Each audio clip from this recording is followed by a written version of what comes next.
Bonjour, je suis désolé de ne pas pouvoir être des vôtres aujourd'hui. J'aurais quand même voulu par ce biais partager 2 ou 3 idées sur la question des paradis fiscaux par rapport à l'année qui s'achève. C'est une année importante. Tout récemment, le Consortium international des journalistes d'enquête a rendu public un certain nombre de données appartenant à des banques d'informations sur des titulaires de comptes dans les paradis fiscaux. C'est un événement extrêmement important parce que pour la première fois, on prend conscience du phénomène des paradis fiscaux à l'échelle internationale, en même temps. C'est-à-dire que dans différents pays du monde, on se saisit de cette question sur un mode simultané et cela permet au fond d'entrer de jeu de situer cette question comme n'étant pas isolée, mais comme étant mondiale. À partir de là, il devient difficile aujourd'hui pour les États de prétendre que la question des paradis fiscaux est une question si large, si universelle qu'on ne pourrait pas faire cavalier seul, et ainsi de suite. Là, tout le monde est informé de la même manière, au même moment.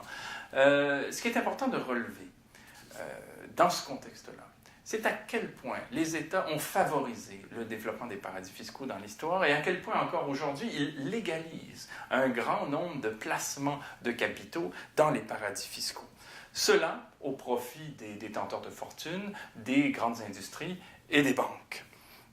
Au fond, on sait maintenant que les paradis fiscaux ne sont pas et ne doivent pas être réduits à l'affaire de quelques fraudeurs à la marge, mais qu'ils doivent être présentés comme un système étant intégré à l'économie mondiale, puisque, comme on le sait, la moitié des transactions financières internationales passent par les paradis fiscaux. Le Canada, en ce qui nous regarde, là, est un complice important du système offshore. Seulement en 2011, dans les 6 principales destinations offshore, les Canadiens ont investi, en guillemets, 140 milliards de dollars. C'est autant de fonds qui ont échappé à notre économie, mais aussi aux institutions fiscales.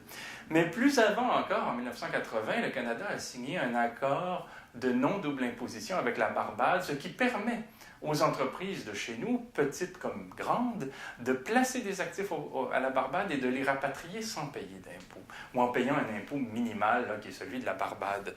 Le Canada a signé il y a quelques années un accord de libre-échange avec le Panama, qui favorise le blanchiment de fonds issus du narcotrafic, qui sont majoritairement concentrés à la Barbade, là, chez nous, dans notre économie. Quelques jours seulement après le déclenchement de cette affaire Offshore Leaks, là, du consortium dont on parlait tout à l'heure, le ministre canadien des Finances, Jim Flaherty, a eu comme initiative de se rendre aux Bermudes pour rassurer les investisseurs des Bermudes en disant qu'en ce qui concerne une de leurs activités de prédilection, à savoir les assurances, le Canada continuerait d'être un partenaire de premier plan. Aujourd'hui encore, à la Banque mondiale et au Fonds monétaire international, le Canada partage son siège avec un collectif de paradis fiscaux qui comprend notamment les Bahamas, Belize, Saint Kitts et Nevis et d'autres pays qui sont présentés par des observateurs internationaux comme étant souvent des plaques tournantes de la drogue dans la région des Caraïbes.